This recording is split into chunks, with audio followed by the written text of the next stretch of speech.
This podcast is part of E2C Network, where we share the whole Auburn experience.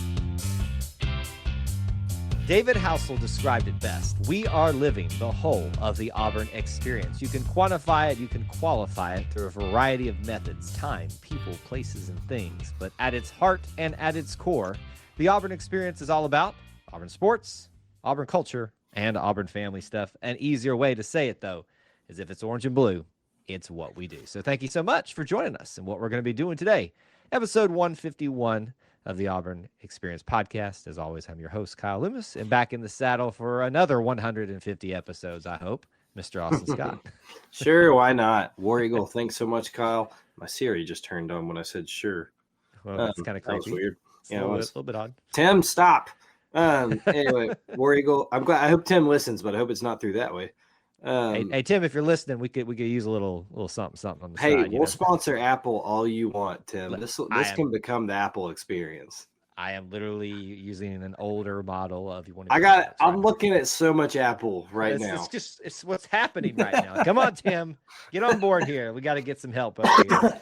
And apparently we need some cough drops too, because that's that time send them over. Well, another thing to discuss another day, but I don't know. Have you seen much about Tim and Apple recently? It doesn't seem like they're in the best relationship. Tim Cook and Apple? Yeah, I feel like I feel like I've read some things. Is my mic on? Yeah, your mic's good. Yeah, I'm so sorry. I got you loud and clear. Oh, I see it. Man, I'm so thrown off to start this show because I don't know why. So many places. But yeah, I feel like I read something that they might be on the outs. Like they might be pushing him out, but no matter. All this is happening because he started my Siri on my phone, which probably just turned it on again. I'm doing great. How are you, Kyle? Welcome to the Tim Cook Apple drama show. Apparently, I was going to start off with something like cheery and merry, but you kind of brought the whole thing down. 2 minutes into the show with Apple maybe trying to get rid of Tim Cook. Look, one of the things that I have loved about being part of the Auburn experience is like us being able to brag about so many different our influences, like everywhere. You got your, for now, Tim Cooks and Apple. You got your Octavia Spencers and acting. I don't know his name completely yet, but there's like the president of Walt Disney World is an Auburn guy as well. Yeah, wasn't that crazy? The Wikipedia guy apparently is Auburn too, and the list goes on and on. And then who's the most recent person we found out? Like more local. Hibbets. That and Jody Benson, the voice of Ariel. I mean, that's an Auburn person. Auburn ties too. We're everywhere, man. Everywhere and nowhere all at once. You can't get rid of us. That's why we do the Auburn Experience show. Anyway, what I was going to try to be all cheery about, I've been like teasing y'all every single week, making a call for our audience. I got to see y'all's Auburn Christmas stuff. The next element is going to be going up at some point. The orange and blue lights. Here's the struggle, Austin, every year. Now, look, okay, I guess you can kind of see him back there. There's Santa. I see him. Right there. He's out of focus, but I see him. No, he was good. Well, it's okay. Yeah. There we go. I struggle with where to put these because one time I did it like behind the picture frame, but they always fall off. Like I thought do them around me the entire show. I don't know if that's. If you could string them like back and forth from the corner, your bookshelf is at a bucket hat up there over your left shoulder.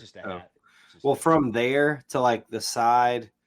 And then back a few times, like it would fill your frame here. We'll think about it. I don't know. I gotta think out something this year because I love these orange and blue lights. So that's just my little. That's a good one.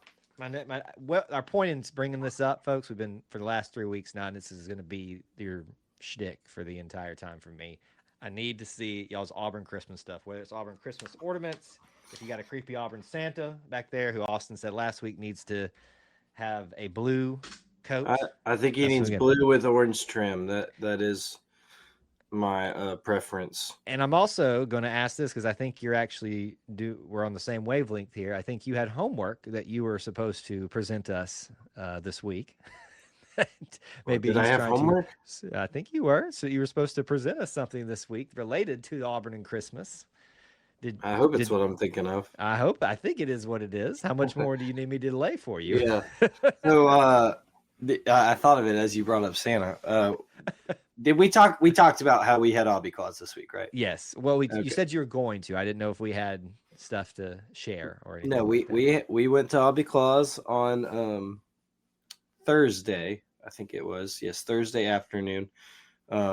First of all, before I share pictures, overall great experience. Like, yeah, top-notch job by Aubie and his friends. Did a wonderful job with like the setup in Beardy's Memorial Coliseum. Far better than the Research Park last year. And it was smooth last year, but just like in and out of the Coliseum very easily last year with parking. Obviously, like me coming from work, it was much easier too. So top-notch job to them. The theme was great. It was a lot of fun. We had big time progress this year. I'm going to shout out the boys that we had big time progress for last year. We wanted absolutely nothing to do with Aubie. We wanted no part of being with Aubie on the picture or anything like that. This year, we were a little more timid, or a little timid still. Brooks had like no like blank face. He was like, wide eyes. What's this? What are we doing? Barrett was teary. We had some problems. Okay. So, I'm just showing you. Yeah. Right here. We got it. Okay. Look at that. So Barrett's crying just a little bit. This is, I'm showing my kids on the World Wide Web. Yeah. Brooks I did not ask you to do this. Yeah. Emily's screaming right now. Oh my gosh, this is hard. There's Barrett. So we were struggling. Okay. But then we went to you get 3 poses, right? Yeah. And I don't have a second one. But here's our next one. Oh, I love and Aubie got on the couch and away from all of us a little bit, and we calmed down just a little bit. Okay. So, but really good. I mean, a nice little Christmas at that's home. Pretty good setup there. Setup. I'm doing a terrible job showing this. Sorry. But really great job. I think I was encouraged from progress from last year to this year. I think next year maybe we'll get some smiles. Maybe the year after we'd get just them sitting next to Aubie. We get a picture of just the boys with Aubie. Slowly work your way through. So you never know, but I was very surprised, pleasantly optimistic about how it was going to go. It went well. Aubie Claus, another year in the books. Another year in the books. Hopefully we'll get into that someday. But listen, you're like telling me the do's and don'ts now, or that it's getting better. You just low expectations. You got to go into it low expectations, and it'll all be fun. Yeah, it's I'm excited to do it because listen, who doesn't want to have a picture with Aubie Claus? I mean, it's the best. Come on, it's the best version of Claus out there. It's the best, and he's actually got claws. That's right. They had in the shop. I was very tempted, but I did not purchase my own Aubie Claus jammies. I would have loved to wear them for you on our Christmas episode, but I decided not to do that this year. We do need to pick like a Christmas episode, where I don't know if you have any Auburn Christmas stuff you can like wear, but we need to like go all out. Okay, we'll talk. We'll talk. I don't know what days Christmas falls on this year, like day of the week, but maybe we can figure that out. I like this version of Austin. He's getting into this with me. I like this. This is new. Man, there's a tree in my living room right now. Before Thanksgiving, I'm just telling you, there's a tree in my living room. I've gone soft. This is what'll happen after 150 episodes. Now moving into 151, he's finally I've broken him, folks. It only took. It's all you. Has nothing to do with the kids. Nothing whatsoever. Because I'm definitely not a lot cuter than them. My wife can tell you that much. All right, enough self-deprecating humor. Then didn't expect us to spend that much time talking about that, but I'm glad we did. Here, real quick, we're going to move into Auburn potpourri time, but I just want to. We're about the Auburn experience here, and I continue to tell you folks that if all you think about is football, first of all, you're going to be a miserable person these days. Second of all, you're just not getting the fullness of the Auburn experience, and you're not enjoying it to the best. I had a great Auburn weekend on what was going to be probably very low-key, a football game that not a lot of people were excited about, given the context of everything, but just the fact of who the opponent was. But the weather was a little bit iffy to start off with, but once that blew away, got to go to a question, so I'm take down the number 1 Georgia Bulldogs. We probably should be number 1 after that, is all I'm saying. Better be. We took down 2 last week. Better be 1 this week. Shout out to Auburn Elvis. Saw him there doing his coverage for the War Horses show. And then made my way over to the Feathers football fans. There you go. And feathers. I got it right. Show. That's your first time this year? That is my first time this year. I'm going to try to go once every year. And this time I got to do it at night, which. Yeah. Well, after daylight savings. Actually, so it was started with like sunset, dusk, and then pretty much night by the time we left. We had a very interesting flight with one Independence. I saw that. Yeah, Independence. She got a little frisky out there.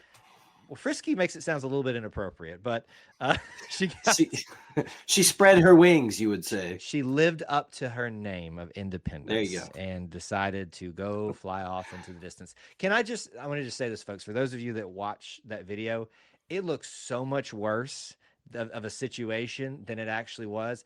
I can tell you that firsthand as someone who used to work with raptors and birds, had volunteered at the Raptor Center a long time ago.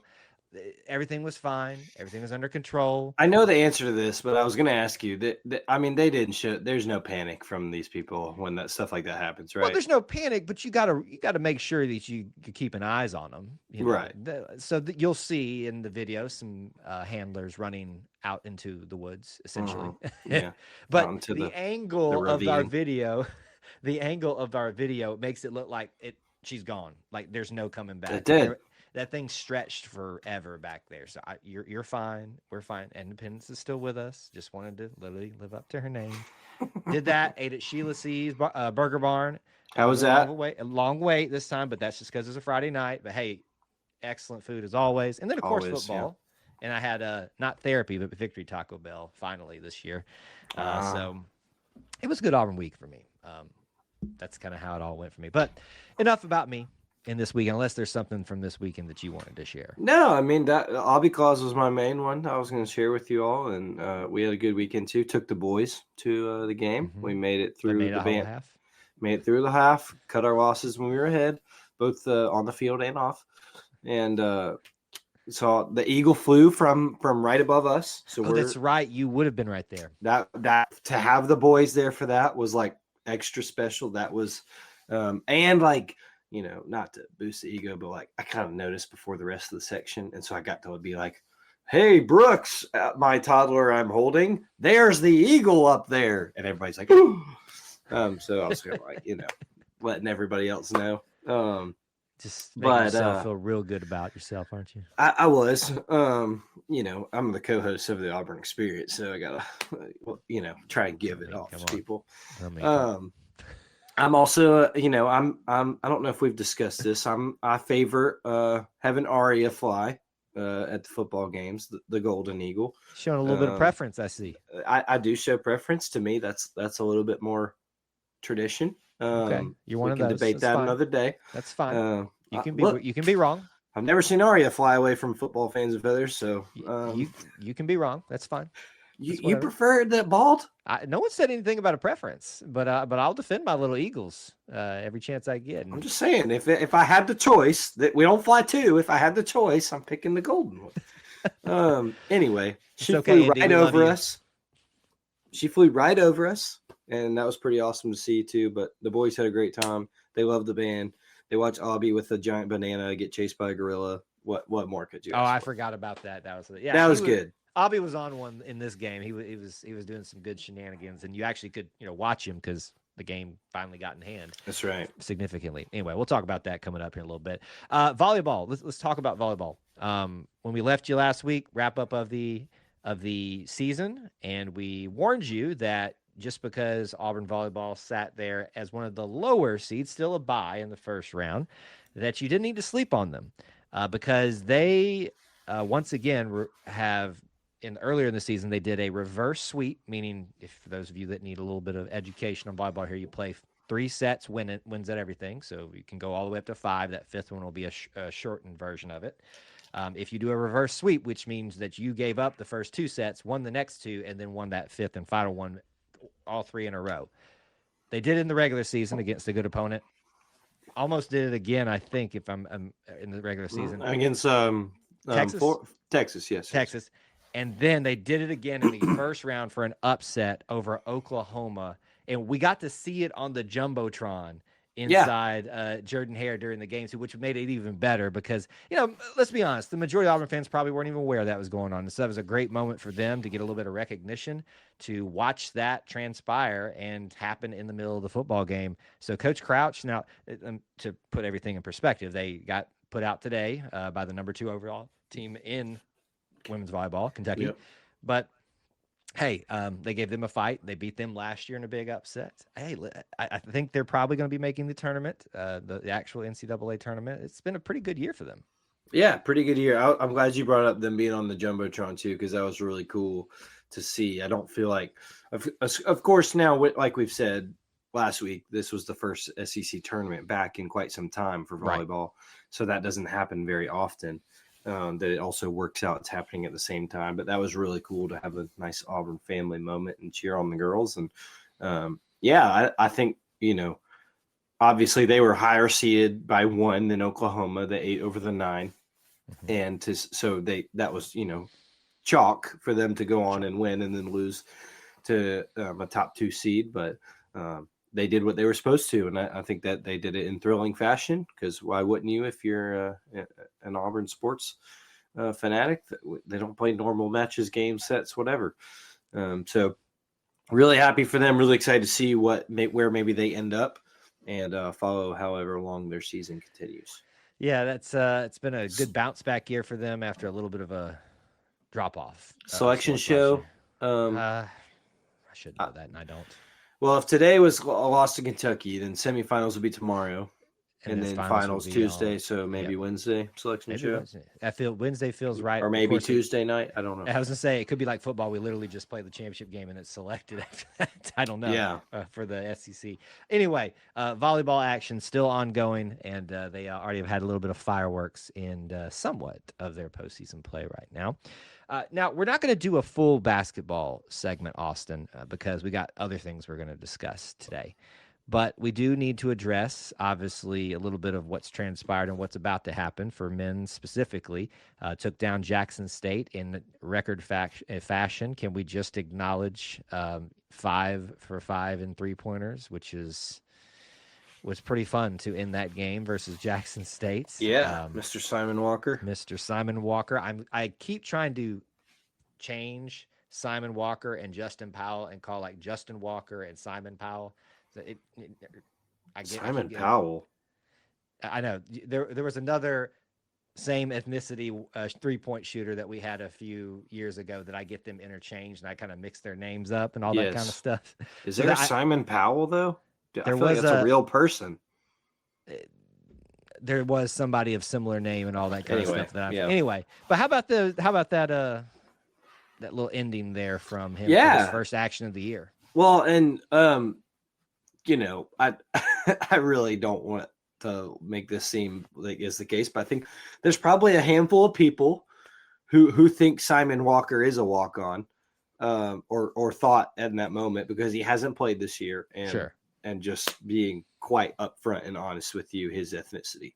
Sure. But he is not. He was actually a pretty good basketball 3 or 4-star recruit from Huntsville, Alabama, at Huntsville High School, and has just had some injuries that have slow played him to start the year, and so was able to get into the game and let him kind of let it fly, and let it fly. He did with 5 threes that were just absolutely stroked, nothing but net and perfect. So I think you have to be really excited that maybe he gets worked back in the rotation as he becomes healthier, and you get to see more of what Simon Walker can do for Auburn, and as this team continues to find out who it is. But that was certainly a way to introduce yourself.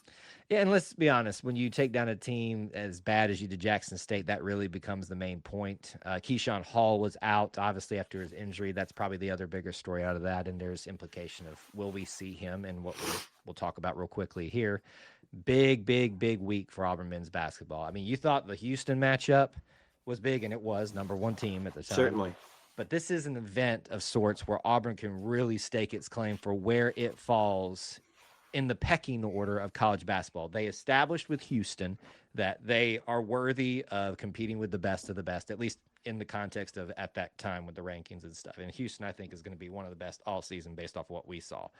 But they can find out where they match up with the players era. I still don't understand this fully. I shared how it works a little bit. They posted some stuff in the Auburn basketball account, so go read that. I'm not even going to try to explain it Saw here. that too, yeah. It's like group play, and then somehow they're going to rank you based off all that group play to determine who's going to play for the championship, and then the third place game, the fifth place, the seventh place game. But the best of the best, right, or some of the best are all going to be here in Vegas, and Auburn's got a chance to take on Oregon, Michigan, and a team to be determined for 3 high-profile games. How are we feeling about this, Austin? It good. You're excited to compete. There's not going to be easy. I think you have to be excited. One, because of how well they played against Houston and against their only really high level talent so far this year.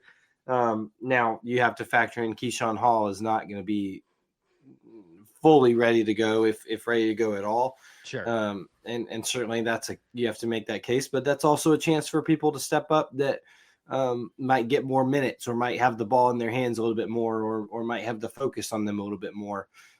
So I think if you're Auburn and you're Auburn fans, now certainly I think Stephen Pearl, as he so eloquently said after the Houston game, they expect to win, right. and moral victories are for losers. And I think that is the way he should handle it as the head coach of this team. Yeah. As an Auburn fan, and is talking to you, the Auburn family, that I think you should go into this week, with low expectations and excited to just watch this team compete and figure out who they are. Yeah. Especially if they do not have their number one scorer. So, it's an exciting opportunity. How great is it that Auburn is a part of this kind of tournament? In no shape or form 20 years ago would Auburn have been a part of this tournament. They would have been like, who right. in the world would put Auburn in this game, in this tournament? Be losing money. They lots. Now you could make the case that some of the teams in this tournament are also in that standing now because of Auburn's forthcoming into the world of college basketball. Some would say your little brothers or something. Some would say. However, on a broader note, Kyle, this is one of the best weeks in sports. It is. It is feast week. It is tons of good football. Yeah. It is rivalry week. And it is Thanksgiving. So there's tons of good basketball from the Players Era tournament, yes. all to Maui, to the Bahamas, everything. Then you get rivalry. So enjoy this. Yeah, I listen. It's a good time if you're a sports fan, a college sports fan, and so you definitely need to enjoy the heck out of this. But I'm really excited to find out what this Players Era tournament is going to look like, what it's going to be about, because I got so many questions. And I like what you said.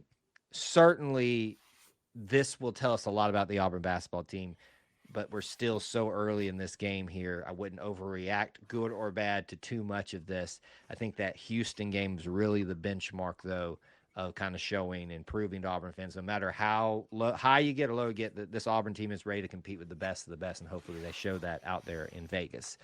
I think we have time for one more thing.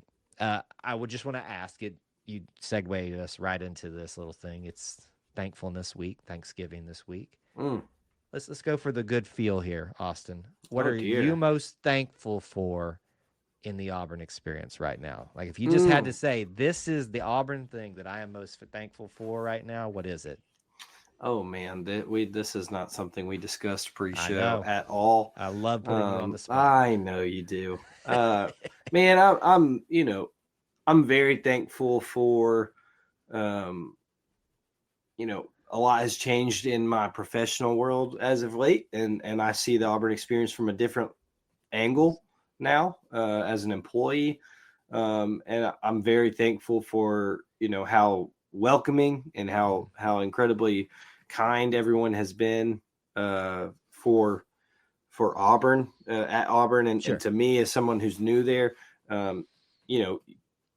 not that it's the same being in the College of Education as the areas I have been a fan of for so long, but it's one of those scenarios where you hope that it's not the don't meet your heroes situation, sure. where you get there and you see see the muddiness and you see all the things that make you really turned off to it.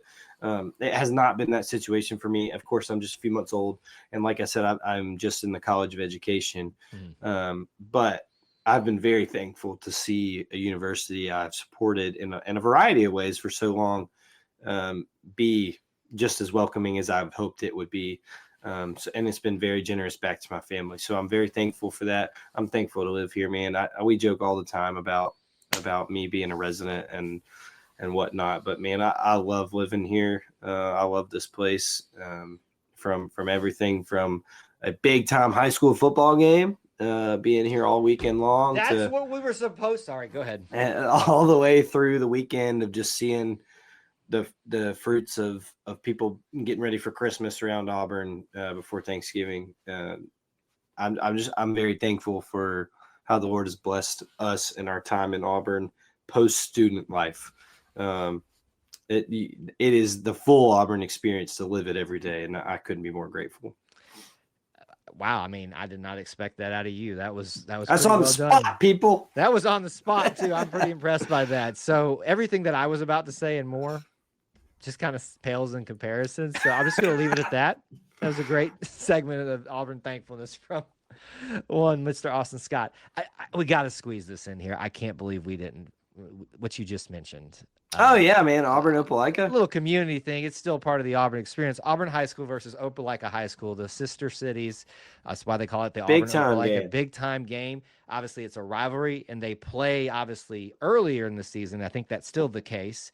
It's yes, I don't remember what week it was, but it was the 100th annual meeting this year. So that's always at play, but that is specialness. There was a winning streak for Auburn High, and which is leading us into that's right. What happened. They played in the semifinals of the 7A state championship playoffs. Opelika, in an incredible game, won and took down Auburn High School and stopped the streak in this special season.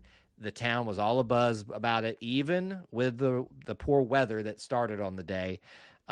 That's a really cool thing. So shout out to both schools that are in this little pocket of Alabama together. The two major high schools together got to go onto the big stage, and it would only been grander had it been for the state championship.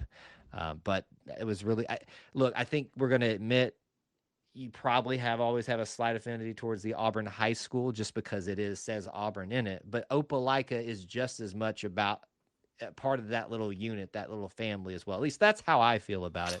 So I want to wish a congratulations to them, and what a showing by both teams. Certainly. Yeah. Congrats to Opelika High on their win. I think that they, locally, it feels like they are often viewed as the underdog. Certainly, they don't have their school is very nice. I don't want to misconstrue that, but certainly Auburn has the newer school building another new school. So we'll throw that in there too. There'll be a third school that'll be thrown into this mess as the years goes on. But I have never been, and it has been a like bucket list item as an Auburn resident for me to go to that game. And I did not get to go this time. That there are like physical tickets that sell out. You have to buy. You cannot buy at the gate for that game. Like the local businesses sell them leading up to that game during the regular season. I'm not sure how they did it for the semifinal, but I've always been working at a high school game, usually on a Friday night, and so we have not gone. But I'm hoping to in the future.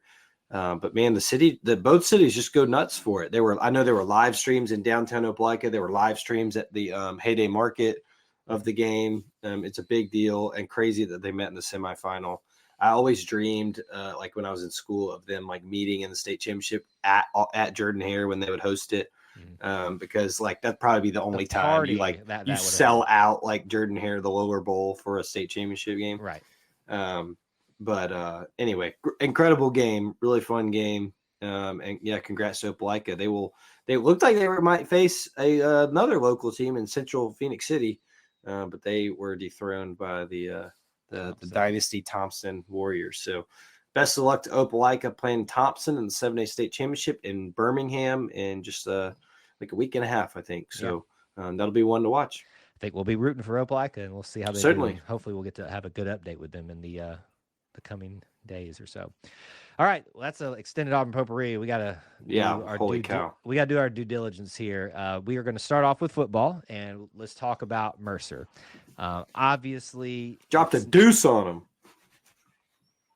How long have you been waiting to say so that? long? Oh my gosh! He's not ready for That's that. A shout out to my brother Ashton Scott. He every time Deuce scored, he sent me the poop emoji. What are we, 5 years old on this show? This reminds me of a certain thing that continues to happen on one of our favorite radio shows right now. You need a dump button. I need a dump. Literally need a dump button. All right. Well, Mercer dump Deuce.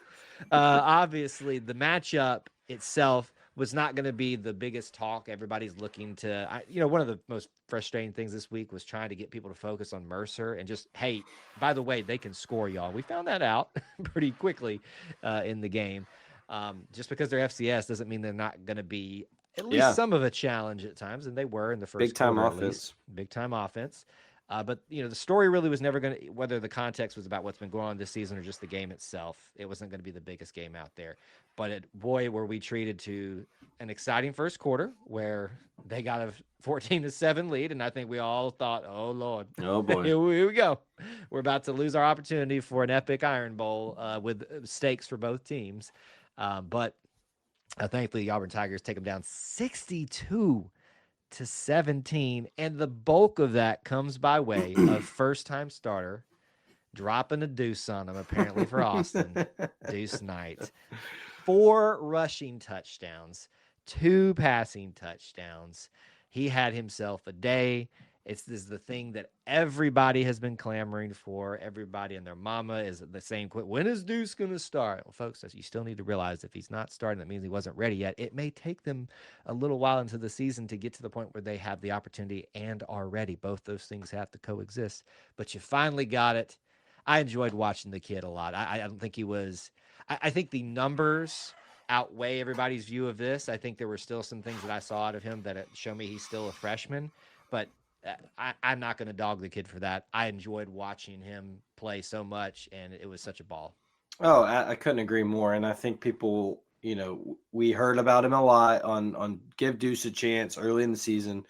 Came out against Ball State in his kind of few drives and just struggled in his first kind of experience as a college football player. And then so to give him a whole, obviously a week with the one, splitting between him, Jackson, and the nod to start, and the game plan starting around him was really impressive to see him and see his progression even from a couple months ago to now. Yep. But you can see everything that made him really special and a 5-star quarterback in high school and all things. The athletic ability is off the charts. The developing what you need to do when things don't pan out and creating your own offense it was just natural to him. He just glides. His running strides. I told my brother. My brother was driving from Colorado to home for Thanksgiving and was not watching but listening, and he was like, "What is he fast like Nick, or is he like running like?" And just slow your roll, folks. But is he running like Cam? Like, what does it look like? But I said it's more like Cam in that he's long and his legs are just like large strides. Like he's literally like gliding in his run like a gazelle almost. Like he's not quick. I didn't get the feel he was fast. Sure. Like certainly speedy, but it was the long strides just separate him. Right. And so like you said, it was a joy to watch and just really fun. It was Mercer. I do want to preface that and just say, like, certainly they are a talented team in their own right. But he is Mercer. It was Mercer. And so I think that we can get wrapped up in the emotion and that's okay. It was an incredible performance from the kid. Yeah. We all saw the stats, things that haven't been done here from a quarterback or from a player in years. But Ashton Daniels is going to start the Iron Bowl. I just hope everybody is like fully aware of Ashton Daniels will start the Iron Bowl. Please operate in reality, folks. Now, does this give Derek Nix and this offensive staff to be like, hey, we can put this kid out there and do something if we need to. Like we need a yard.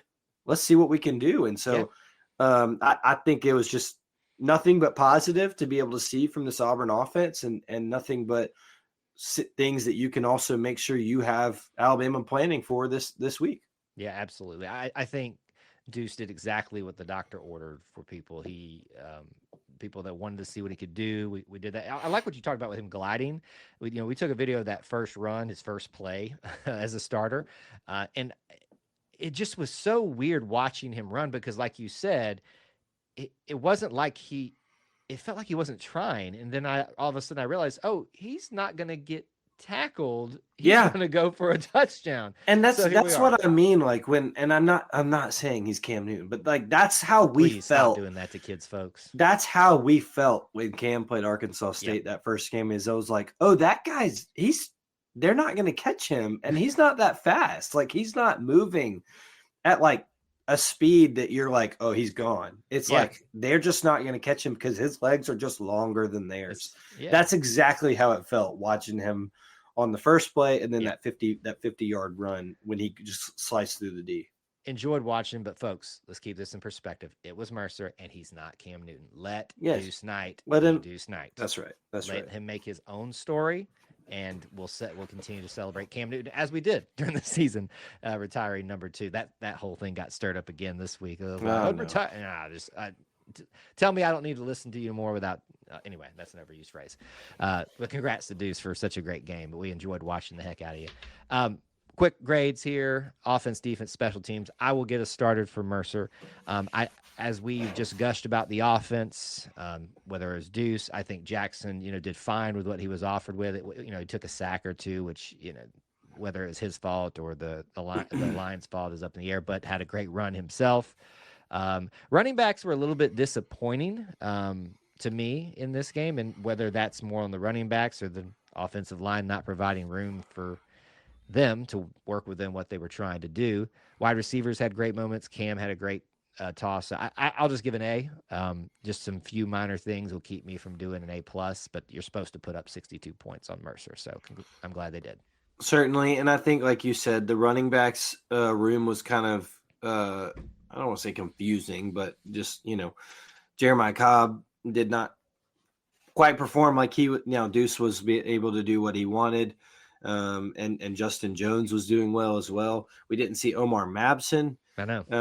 And so, just you wonder about the health of that room, but I'm with you. It's an A. Like you put up 62 points, and now we'll take Elijah Mendez's pick six here off of that. You put up 55 points, or if we want to take the field goals off. I'm not doing all that math. Don't do that. But you put up what you're supposed to against Mercer. Yeah. And the offense, it continues to provide encouragement and build something to build upon going into the most important game of the year. I'll say on defense, that first quarter wasn't great, but as it's been pointed out in our chat by some of our live viewers, Durkin lit a fire under him. In fact, I saw him one specific time go over to Caleb Harris, and I think he was using Caleb Harris, what he was saying to him, to speak to the rest of the defense. It was like speaking through him, and literally the next play, Caleb Harris makes a great play. And so it's just like, okay, they got the ship righted again. It's not how you start, it's how you finish the job. Right. So, I'll go with that one because they, after the first 17 points, locked everything down for the rest of the game. I'll go A- because this was an offense that was supposed to score some points, and they did very quickly, and that was a little bit scary. But I'll go A+. No, certainly. I had B+ before today, but I feel all the same things you did. I think we all got nervous after the first 17 points, but I think a trend, and it doesn't make him any better or worse of a defensive coordinator, but I think a trend of DJ Durkins is he's got to see what it is on the field. He can prep all week, but there's adjustments that are made in game that tend to serve him very well. And I think Mercer caught a few things by surprise. Certainly caught Auburn by surprise.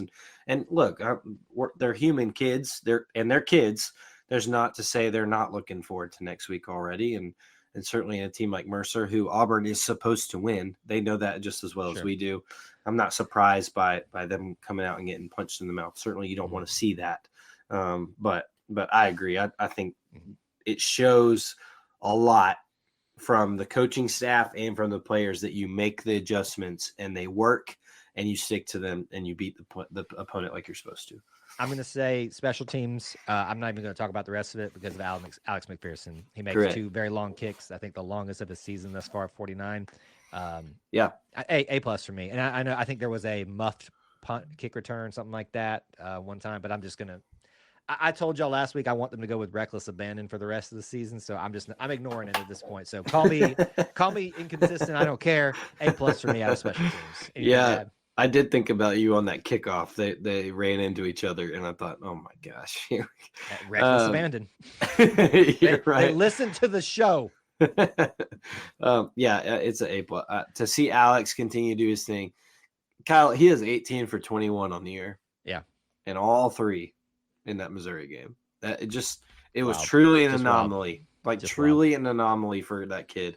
And I hate it for him, but he has done everything you can ask for in all the other games. So I think, look, that this will lead us into it. But Auburn is always going to need a strong kicker when it comes to the Iron Bowl. And at home, they will have it. Certainly, they win that advantage. And leading that into us, our conversation, because no matter how much Alabama tries to get better at kicking, and no matter how much Auburn may struggle at times of the last season, just because of things out of players' control at kicking, the Iron Bowl, Auburn always has the advantage. We are kicker you, not you. But they actually got a little bit into their kicker last week from what I saw, and so there was a little bit of that going around from comments. Look, man, they know they booed that kid. They're like, we can't have this in Jordan Hare. We got too much trauma. He missed that 28-yarder and then came out to kick the extra point, and they just booed the heck out of him. I mean, they know, and as they should, that they are walking into, and this is where I get on to you, a 6:30 kickoff for the Iron Bowl. I've never been more happy to be wrong. Which I have said from the summer. I just want to say that. From the summer. Now, did I believe it up until it happened? But we got a 6:30 kickoff in the haunted house of Jordan Hare Stadium. Certainly, I thought we might even get a college game day today. Have they announced it yet? They did. They are going to Ann Arbor, Michigan for the game for like the 8th straight year. You're not the game if you have to call yourself the game. It's also just like they've gone. It's whatever. I don't want to talk about it. It's fine. It's whatever. They want to go there and be lame. That's fine. And SEC Nation's going to Knoxville. We're getting nothing. But excuse me. That's correct. Who do I need to go slap around? They did not come to Auburn this year. I just want to put that out there. Who do I need to go slap around? Let's go do it right now. I would say Ryan McGee, but I like him too much. Okay. All right. Anyway, we got the Iron Bowl, Kyle. The greatest rivalry in all of sports. It'll cap our great week here. As we, some of us have Thanksgiving with the other side of the state, and we're going to be you deal with them all year, but you deal with them all week, especially this week. It's a fun time of the year. I've been looking forward to it. And we sit here with Auburn needing a win for bowl eligibility. And we sit here with Alabama needing a win to secure their spot in the SEC championship game, thus potentially securing their spot in the playoff. Meaning if they were to lose this game, it seems more unlikely than not that they're not going to make it into any of those things. Definitely not the SEC championship game, but not even the playoff. So lots of emotions already. Even more now, there are implications, which is odd to think about the year that's Auburn's having, that this game could be built up this way. You throw in the official nighttime kickoff. Let me just look right here in the camera. Folks, we understand that when the ball kicks off at 2, 3, that we end at night. We have talked about that here on this show for ages. So trust me, we have heard you in your comment section. We got it. Trust me. All right? Point's been made. Sorry, I've been a little perturbed. You've had a few comments this week. I'm just please read the comment sections before you make your comment and see if somebody already made the stupid comment that you're about to make. All right, I'm done. Anyway, nighttime. We're so blessed. All right, prediction time. Go on the record, Austin. What are we doing? Oh man, you every week. Every week. I know. This isn't a shock. Let's go, man. Like I said, the stars are aligned for Auburn to be able to pull off something like this. Mm-hmm. And I think because it's a night game. It's a night game. The kicker issues Auburn has just like the emotional momentum. Yeah. The offense is alive. It's going to be a wonderful football weather. But I think Auburn we end in a heartbreak, similar, not in overtime, but similar to the 2021 or 2023. I guess both of them. They were both heartbreakers. Thanks for that. Appreciate You're welcome. That. Similar to something like that.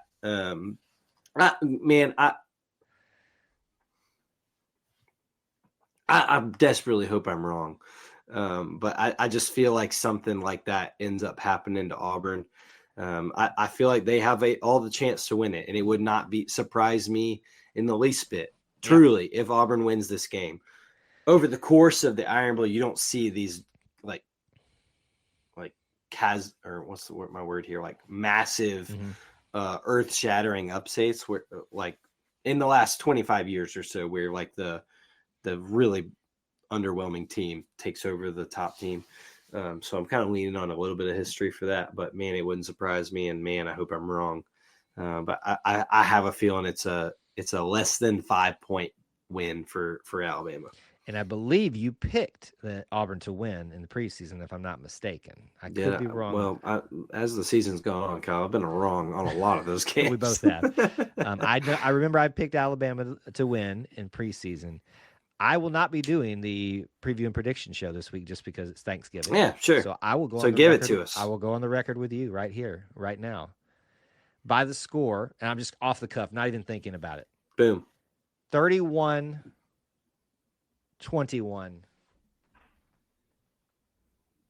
The Auburn Tigers win. Boom, baby. I'm calling it right now. I didn't even think about it. Didn't even think about it. 31-21. Let's do it. The Auburn Tigers win. So y'all can scream at Austin or say at least come at smart. Me. Let me be wrong. Let me be wrong. Finally, you heard it here first. If I called the miracle of the century, I'll be in section 12 begging I'm wrong. There we go. I'm on the record. He's on the record. Enjoy it, folks. The Iron Bowl is the greatest rivalry in all of sports. Period. Don't have to put the game on it to actually be. You just are. Okay, last thing here. We're just way over on time. Mercy, we got to put this part in here, and maybe the last time we get the opportunity to do it. I don't know why. We have to speculate and offer some percentage confidence. And when I say I forgot. Yeah. Percentage confidence of who's going to be the next Auburn football head coach. We've done this for, I think this will be the 4th time we've done this, and the field is narrowed down, like that, over time, either just by speculation or by, James Franklin taking a job somewhere else, even though he was probably not that high up there. But I think we sit here now, Austin, with the reality sinking in, if you're just paying attention, that there are 3 primary candidates. That would be one, Eli Drinkwitz. That would be one, John Sumrall. That would be the other one, DJ Durkin. Do you disagree in any way? Anybody else you'd like to throw out there? Is that it? No, that would be the 3. I think if you're reading the tea leaves, you're pretty aware. But that would be the 3, I think, that have a shot at this job at this point. And really, if we wanted to, we could probably trim that down to 2. Sure. But, what fun would that be? So we'll stick it at 3. Let's just throw it in there. You never know. I mean, you might wake up one day or come sit down in your office and realize, hey, there's a guy from Boise State coming to be your head coach, and you have a lot of dominoes are about to start falling. Yeah, so you never know where you end up. Yeah, and believe it or not, Auburn's going to probably be on I would hope on the better side of those things in terms of just like not catching the fallout of it all, like making their decisions up front. All right, so you've got 3 options, Austin. I want percentage confidence from you. I'm going to just give them to you by name. Are you ready, sir? I'm ready. And they will total 100 again. I just want to see if he does his math correctly. I got my math. I've already done it. DJ Durkin. 40%. 40%. Eli Drinkwitz. 10%. And John you Sumrall. Can even do that math, Kyle. And John Sumrall at 50%. So we've got basically an order ranking of John Sumrall, very close behind DJ, and then Eli just kind of out there. That's how I see it. I mean, I think John Sumrall has.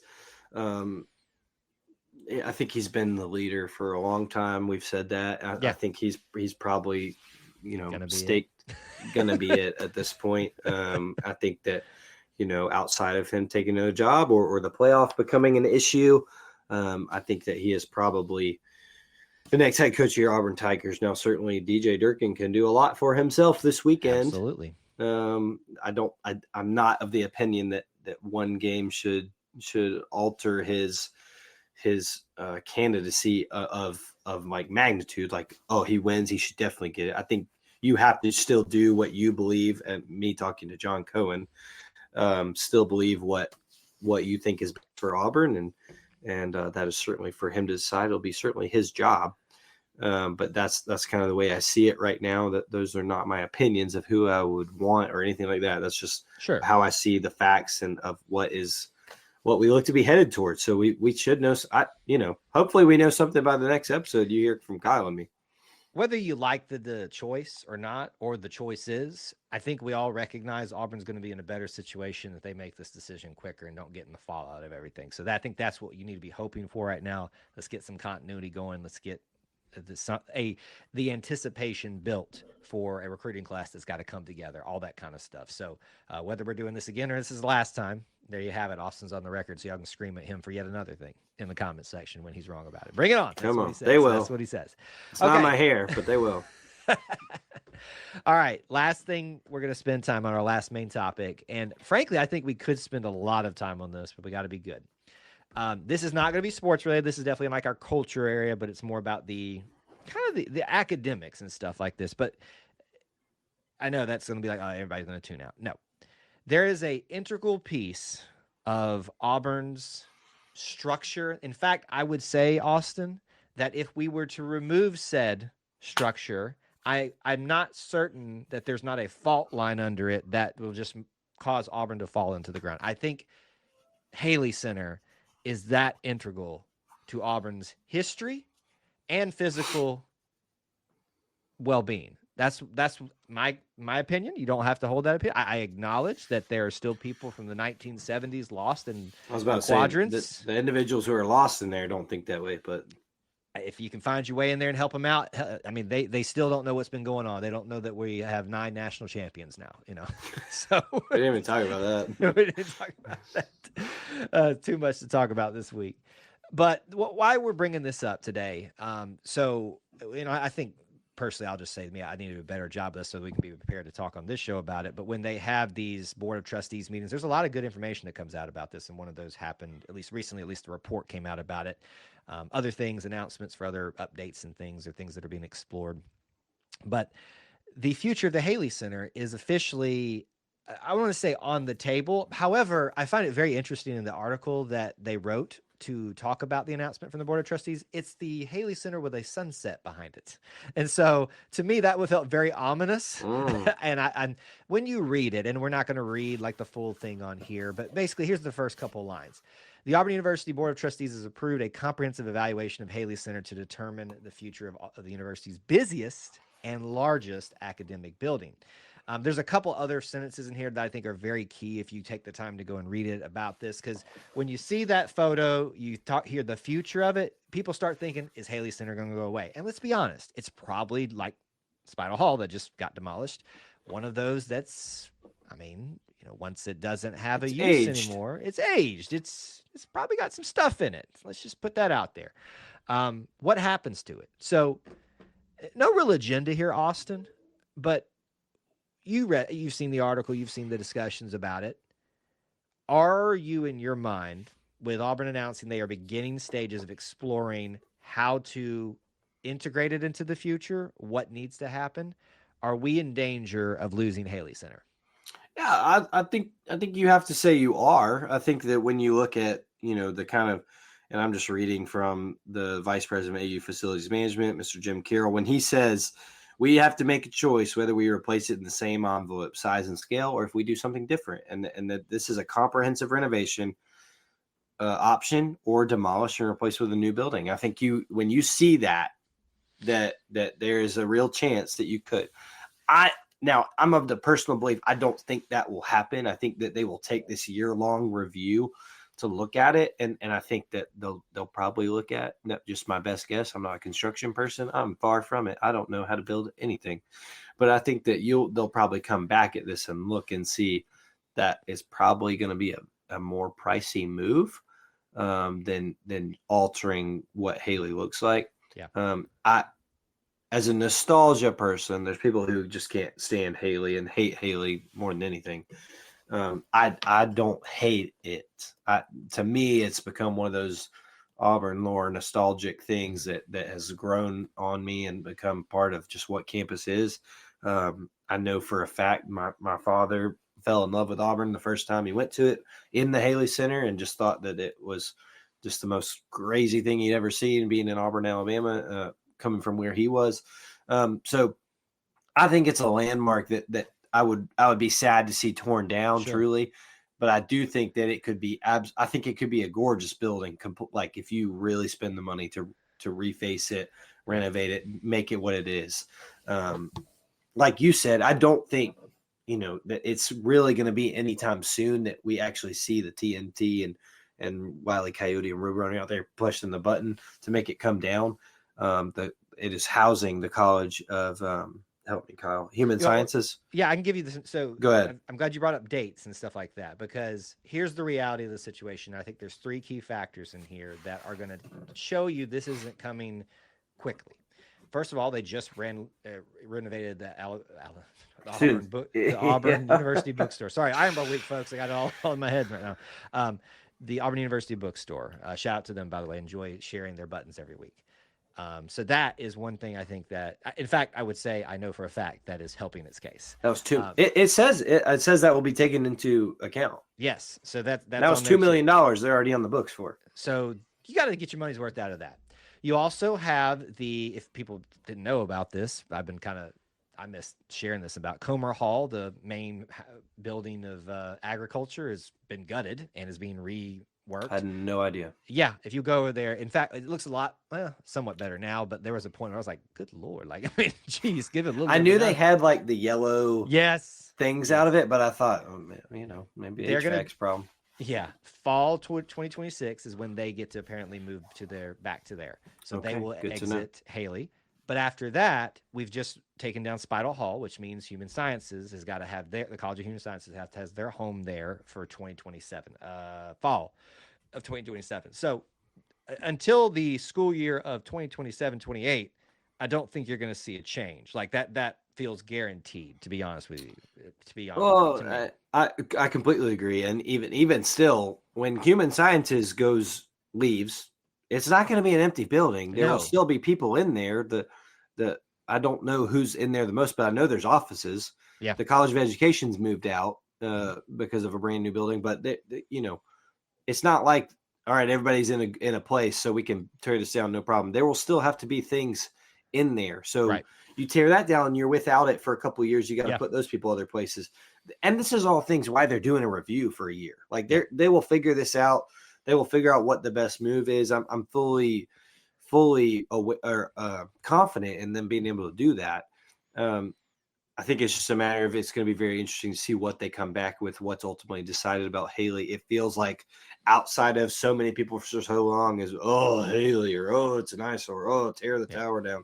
Now there is actual movement on something could be done with Haley Center, whether it be a renovation or a complete teardown, which, what a massive piece of property. I thought it was so interesting that Haley Center is the same size combined with the Mel classroom building and RBD, the library, which are massive buildings, and that's all the same surface area as Haley. So it's not something you just tear down and rebuild back in a new spot. So let me put it to you this way to round out our conversation. I have a lot of affinity for the Haley Center because when you talk about core memories, I had this memory the first times I remember being taken to Auburn by my parents. And I'll just throw it out here. I don't know if my mom's watching tonight. She's an Alabama fan, but she went to Auburn. And, we all have our problems, Sorry. Hey, we've all fallen short of the glory of God. That's right. We love her anyway. Love you, Mom. But I remember both of them taking me into Haley, and I can still, obviously, I went in it this weekend, but I remember that smell still being there, or the feel of, walking around in Haley, like just that nostalgia is there, and I would hate Same. to see that. But the reality is something is going to change. So that probably means a renovation at the very least, even if it's just of the core building or whatever that may be. So I'm putting us on the spot here tonight, Austin. The College of Ag will move out in 2026. The College of Human Sciences will move out in 2027, which means we're going to estimate after the school year of 27-28, Haley Center may go through a major, if not already started, construction, renovation, whatever it is. What if we're going to retain it and it's just a big renovation? What do you do with it? Any guesses or just any opinions about what you think it should be? Because a lot of these colleges amongst Auburn have their new homes and the new locations. Sure. And so there's not really something that I know of that needs a home. What do you think? Sure. I'll be honest. And a friend of mine shared this with me several years ago. Is that I don't know if you're aware, and this is old information, but the Auburn Student Center hasn't changed. So I would think it's still current. That the Auburn University Student Center is the smallest by all other SEC schools. So my proposal and what something might happen is I would say that I do not see them tearing it down top to bottom. I just cannot see that. One, I think you're in the very middle of campus. That seems like a very risky business move, and just seems like a possible disaster waiting to happen. And with the tower in the middle, just so many offices. I truly think that what you could see and what I might want to investigate more, should I be anywhere close to this or important enough to look at this, I'm not, that I would like to see the two quadrants closest to the student center maybe come down. You renovate the tower and the rest, make it look really nice, the Haley Center, everything part of it, those two quadrants closer to, I don't know the numbers. I cannot remember that system for the life of me. The two numbers or the two quadrants closest to like Titchener and Thatch, and Foy. I think Foy was 4, so maybe 4 and 1. I'm going to say 1 and 4. You keep those and maybe get rid of 2 and 3. I don't think that's right. And then it's a struggle. Who knows, man? Somebody's yelling at me like, "Duh, it's this." I'm like, I don't know. I don't remember. They're the ones that are probably lost in Haley right now. Yeah. And then you expand and extend the student center. Okay. I think the student center needs to grow. I think it is a pivotal piece of campus that more students probably go into and rely on in Haley. And I think if you take out the two quadrants closest to it, you can do that. Sure. And still have general classrooms in Haley in those two quadrants in the tower and all the offices you need, but a major renovation of those. It's going to be a huge project and a big price ticket. But that would be something I would be interested in exploring. Now, certainly, I hate you would lose some of Haley. Sure. And I think, but also if you think about it, that quadrant, you also keep the bookstore right there. And you kind of take out some other purchases and consolidate your space and put more emphasis on the students, who in my personal opinion is where you should be putting emphasis for anyway, and expand that student center, give more dining options, all the things. I don't have a strong opinion about what it could or should be. I think I like what you said there. The reality is something is going to majorly change about it. And it could be a partial takedown of that. And so that's a good point to bring up there from a practical sense. To me, and I'm going to throw something out here, and I don't know. I saw that as well in the comment section. I'm a fan. We'll take it. We'll take it. One of the biggest things that's always changing and growing is the need for more students and more student housing. I'm of the opinion that why wouldn't you just mega renovate that and make that the main freshman student housing? Like that is where Auburn's freshmen go, and then you can have whatever around it. And then in the center tower can be offices, but also like your main resource center for college freshmen. And then I know it's a much bigger topic than just saying simply, oh, freshmen go here. But that's kind of what I just thought was like, if we only have so many classes that need to happen there, some do, maybe explore something like that, some special facilities. Maybe you can combine something with the whole partially being used for more space for the student center as it is now, because we know freshmen probably use that a ton. So I think there's a lot of ways that you go this. And here's the reality. There's probably some colleges and other departments that are going to still need that space and probably need more permanent spaces down the line, and that may be what actually happens. But I think whether you hate the Haley Center, whether you love it, the reality is it is one of the major talking points in Auburn culture, and it would be sad to see it go away in some respect, because we won't at least have that joke officially still living with us to, to do that. But no, I just wanted to propose that to folks. It is the start as we sit here. Something's in my eye. I'm not crying. He's just crying all about it. I'm really not. Here in 2025 with this announcement that an investigation, but a review. A review of what should happen is underway. So this is the first time Austin and I have had the opportunity to acknowledge, hey, it's happening, and we'll be having to follow closely with what the future of Haley Center might be. Maybe they can finally get those people out of the quadrants from the 1970s. That's going to do it for episode 151 of the Auburn Experience podcast. We thank you guys for sticking around with us for a longer one today, and appreciate that. If you want to keep up with me, you can do so on X, I'm there, at Loomis24, E2C Network at gmail.com for all of our email requests, or you can DM us and E2C Network DMs on social media. Where can they find you? Yeah, at Austin G. Scott is where you can find me on X, on Instagram, and hit me up. Hope everybody has a happy Thanksgiving. Yes, be thankful, and of course, eat lots of food. Of course. That's right. There you go. Look, I didn't even notice. I'm proud of you. Good one. I took you all show to figure out that I really was wearing that one. Now, the mic is blocking it, but I see it now. There you go. Y'all have a great week. Rivalry week. Rivalry week. It's going to be a good one, as always. As we leave, Feast week. Feast week. I want you to remember the Auburn Creed asks you to do these things: to do justly, love mercy, and walk humbly with God. We ask you to do the same. War Eagle. War Eagle.